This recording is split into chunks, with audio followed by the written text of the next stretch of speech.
Hello, we are group number 10 who worked on this presentation, and I will be presenting how Barcelona and Trinitat Nova district respond with ecological challenges through 5 ecocity criteria. I want your damn disease. Yeah, you can carve yourself to sleep. Find someone else to kill slowly. So this is how we see almost every city in commercial videos. They are beautiful, stunning, and attractive, of course. But sometimes reality is slightly different, right? For example, in Barcelona, the city of dreams. But actually, Barcelona attracts 10 million tourists in a year, maybe before the start of COVID-19, but these numbers have a huge impact on ecological and urban matters, the city's local identity, and the most importantly, tourists bring with them additional pollution and waste, as if there were no existing environmental issues and global warming. And actually, it's not that dreamy city. One of Barcelona's environmental issues is urban pollution that strongly affects human health. Noise is also a huge factor caused by clubs, transportation, and dynamic urban realm. Catalonia has been affected by the worst with a drought resulting in water shortage and many other issues that commercial videos don't pay attention to. Okay, so what we need to do to make it better? Cities adopt different strategies to reduce carbon footprint, prioritize healthy lifestyle, and ensure a sustainable urban environment addressing climate change adaptation and mitigation through different tools.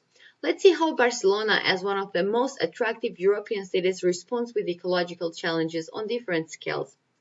Barcelona defined its mobility strategy in 2013, proposing lots of great tools and policies that help the city to succeed.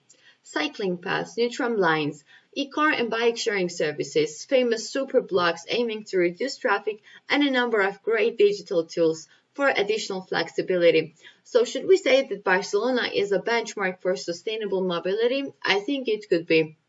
When God has given us all the solar energy, why not using it? Brace yourselves, the expert solar panel installers are coming.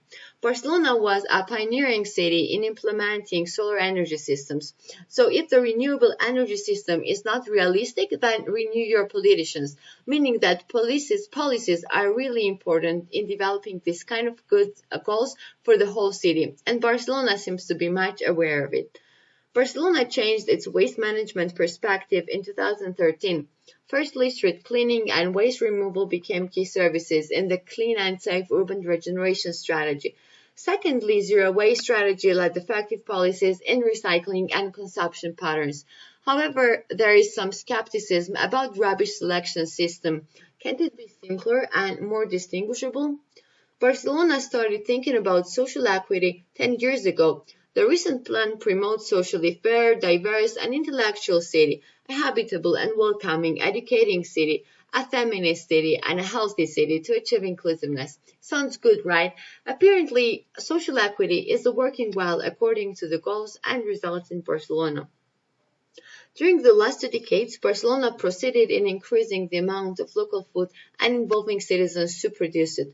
Those tendencies and several policies are launched by the government but have a big response from community level as well, which creates a healthy environment for developing Barcelona and its neighborhoods into a green and sustainable city. Apparently, Barcelona as a whole city performs quite well. It has also succeeded with its approach towards the outskirt neighborhoods as well, and Trinitat Nova is one of those.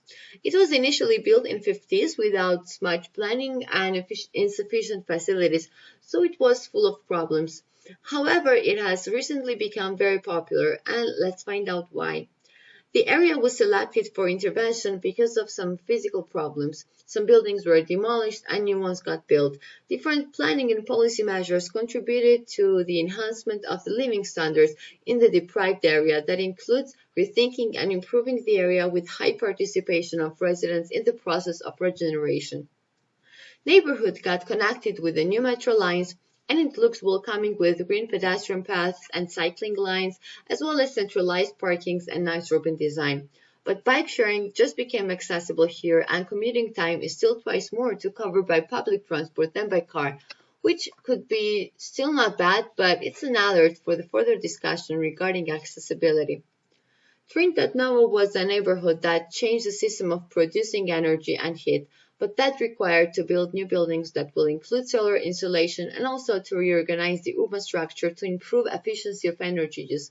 Solar energy is converted into electricity and heat. So as a result, you can see the feeling when the bill comes, but Trinitat Nova residents have solar panels, so they don't really care. Question of coping with their construction waste is answered with a management plan for demolition waste.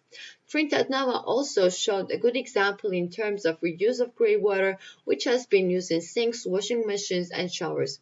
Even though Trinitat Nova doesn't have good integrated waste facilities, it's still a great example, especially when it comes for demolition waste treatment. Social equity plan is based on the city's council plan and the neighborhood plan, which itself is a good mix. There are implemented several projects that contribute on education, culture, cohesion and coexistence, economy and employment. Usually these elements overlap in the project, which are called engines, and they end up being the hallmark of the neighborhood plan that also involves the resident in the transformation process. From the beginning of Trinitat Nova project was aimed to reduce brownfields and improve land sustainable qualities. Thanks to the number of strategies, it became a great example of regeneration urban fabric with maximized use of given urban water and vegetative resources on a small piece of land without direct access to the water. One way or another, Trinitat Nova is a popular example for Barcelona of how we can regenerate declined neighborhoods and use the problems for the resource.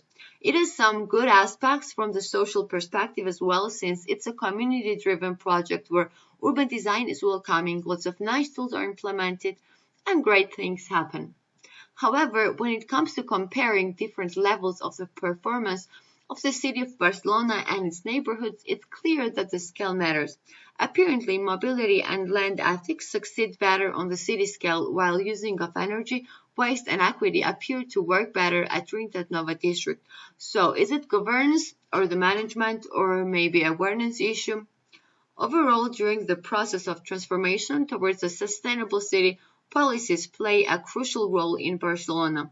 Famous superblocks help social activities on streets to be improved, while solar energy systems, waste collection, recycling, and many other actions coupled with inclusive governance are transforming Barcelona as a resilient city, where social inclusion plan involved citizens for decision-making process from the very beginning. So we can clearly see that building an eco-city is a long process where different actors participate, and Barcelona is surely on its way, often considered as a benchmark for an eco-city as well. However, there are still several points to be discussed further when it comes to the scale and effectiveness. Thank you.